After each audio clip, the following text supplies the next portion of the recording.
الناس اجمعین، یہ میرے آقا صلی اللہ علیہ وسلم فرماتے ہیں تم میں سے اس وقت تک کوئی پورا مومن نہیں ہو سکتا جب تک کہ ساری دنیا تمہارے مال اولاد باپ ماں باپ سب سے زیادہ مجھ سے محبت نہ کرے۔ اور ابھی میں سوال کرتا ہوں، سارے ہاتھ میں اٹھا دیں گے، بہت سارے کھڑے بھی ہو جائیں گے، جوش میں بھی آ جائیں گے۔ صرف اگر میں اتنا پوچھوں، کیا آپ اپنے نبی پاک صلی اللہ علیہ وسلم سے اپنی جان سے زیادہ محبت کرتے ہیں؟ ہاتھ اٹھانے نہیں کہنا، سب تو کہتے یہ سوال ایسا ہے۔ حضرت ابو بکر شبلی کہتے اسی سوال سے میں ڈرتا ہوں ہمیشہ کہ اگر کوئی پوچھ لے مجھ سے کیا تو حضور پاک صلی اللہ علیہ وسلم سے اپنی جان سے زیادہ محبت کرتا ہے، اس سوال سے تو میں ڈرتا ہوں۔ پوچھا کیوں؟ کہا اس سوال کے جواب میں اگر نہ کہہ دیا تو ایمان ہی چلا گیا، وہ آدمی کا ایمان ہی ختم ہو گیا، اور اگر ہاں کہتا ہوں تو میرے اعمال مجھ کو کوستے ہیں۔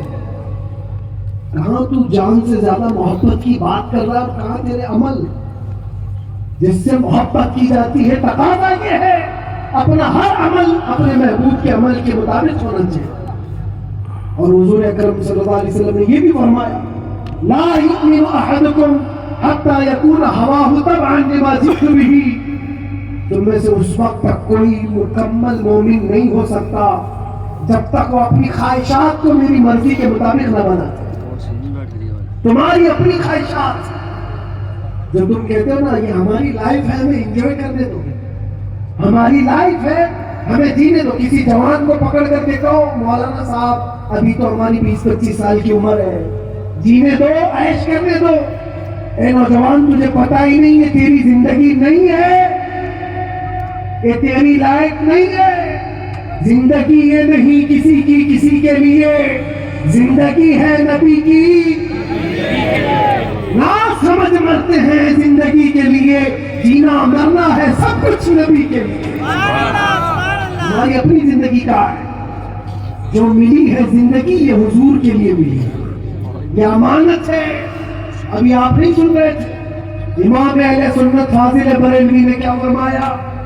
جب بندہ اس مقام کو پہنچ جاتا ہے کہ اپنا سب کچھ حضور کے لیے قربان کرتا ہے اور پورا مومن بنتا ہے، تب جا کر کے وہ کہتا ہے یا رسول اللہ دہن میں زبان تمہارے لیے، بدن میں ہے جان تمہارے لیے، ہم آئے یہاں اور اٹھے بھی وہاں۔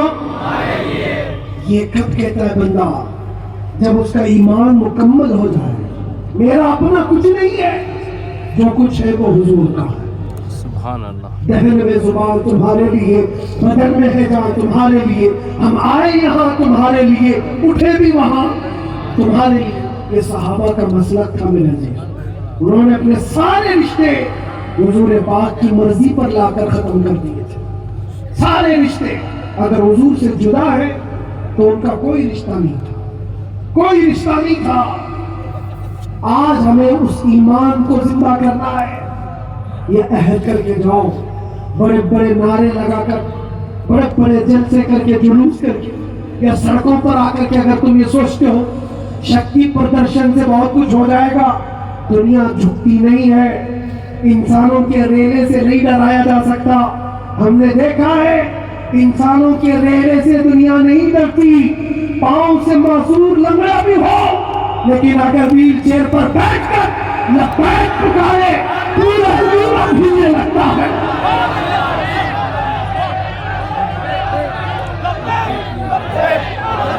دنیا یہ سیلاب سے نہیں ڈر رہی، دنیا کو اگر خوف ہے تو صرف اس ایمان سے جو عمر بن خطاب کا تھا، اس ایمان سے ڈر ہے جو خالد بن ولید کے اندر تھا۔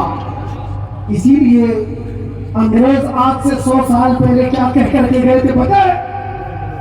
ہمارے بارے میں یہ کہہ کر کے گئے تھے یہ فاقہ کش موت سے ڈرتا نہیں، ذرا روح محمدی اس کے بدن سے نکال دو۔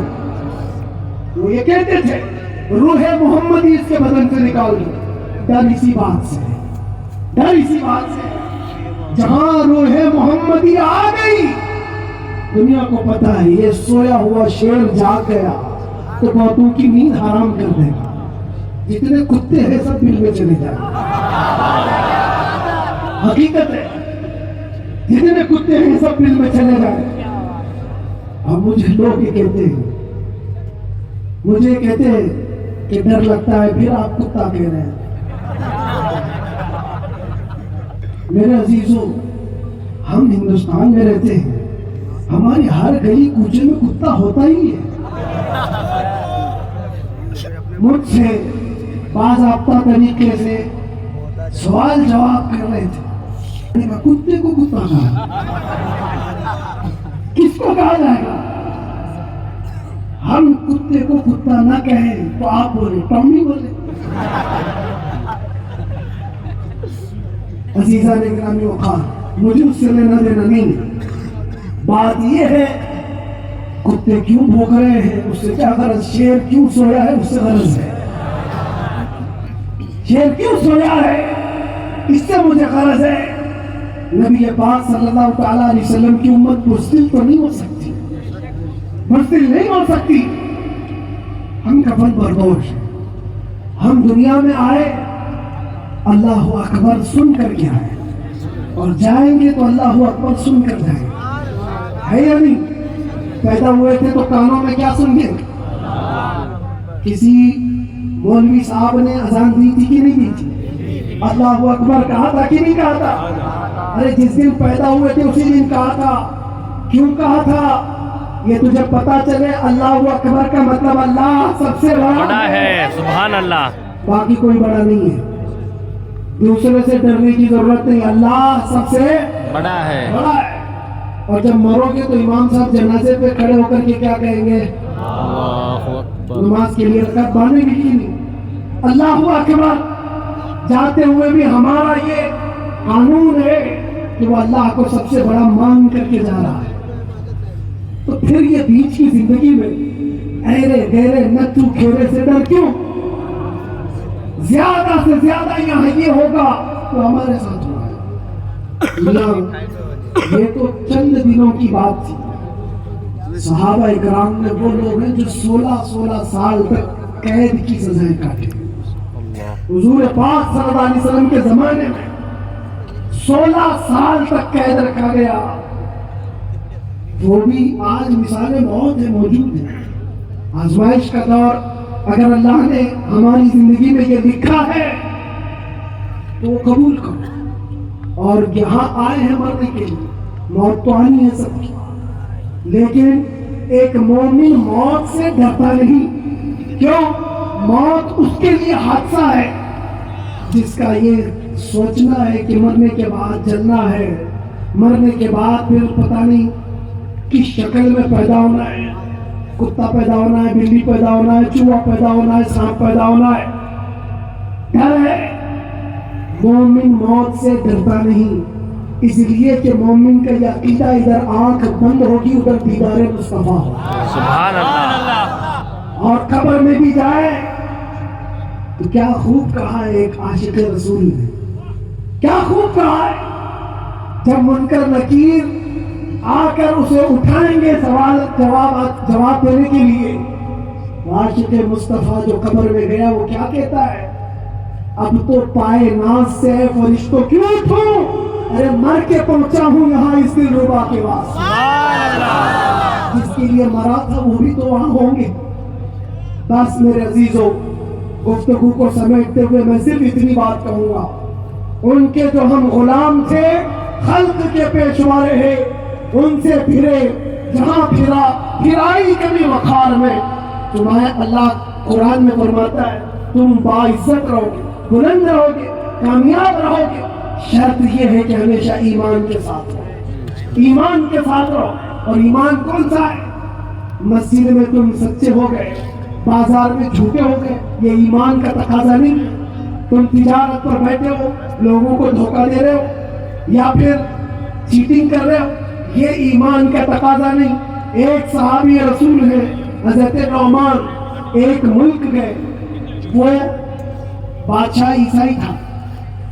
جب اسے خبر ملی کہ عرب کے محمد صلی اللہ علیہ وسلم کا ایک سفیر آیا ہوا ہے, ایمبیسیڈر آیا ہے. تو اس بادشاہ نے ریشم کا قالین بچھایا اور سونے کی کڑھائی کی ہوئی کرسی رکھا ان کے استقبال کے لیے. لیکن جب وہ آئے, صحابی رسول حضرت نعمان اپنی تلوار سے انہوں نے وہ قالین کو ہٹا دی, جو ریشم کا قالین بچھا ہوا تھا ہٹا دیا, کہا میں زمین پر چل کر جاؤں. پھر جب کرسی دیکھی سونے کی ہے, ہٹا دیا, کہا میں عام کرسی پر بیٹھا. بادشاہ نے کہا اتنا ایٹیٹیوڈ ہے, ہم نے آپ کی عزت کے لیے سب کیا, ہم بہت عزت کرتے ہیں آپ کی. محمد صلی اللہ علیہ وسلم کے آپ سفیر بن کر کے آئے. اس صحابی نے کیا جواب دی؟ کہا میں جس نبی کا ماننے والا ہوں اس نبی نے فرمایا مرد کے لیے ریشم کا استعمال حرام ہے, مرد کے لیے سونے کا استعمال حرام ہے, میں حرام چیز کا استعمال نہیں کر سکتا. وہ کہاں تھے؟ دوسرے ملک میں تھے. حضور کہاں ہیں؟ مدینے میں. بادشاہ نے کہا آپ تو بہت دور ہیں, وہ نبی کے ملک سے کافی دور ہے, یہاں اگر آپ استعمال کر بھی لیں تو کیا خبر. صحابی نے جلال میں کہا میرا ایمان یہ ہے میں جس خطے میں بھی رہوں گا میرے نبی کا غلام بن کر رہوں. سبحان اللہ سبحان پتہ اللہ. نہیں دے سکتا کہ یہاں پر حضور کا غلام ہو اور کسی جگہ غلام نہیں ہے. آپ سب کی بھی زندگی ایسی ہو کہ دنیا تمہیں کسی بھی جگہ دیکھے تو پہچان لے کہ حضور کا غلام سچ بولتا ہے, دھوکہ نہیں دیتا, جھوٹ نہیں بولتا. یہ تمہاری خصلتیں ہونی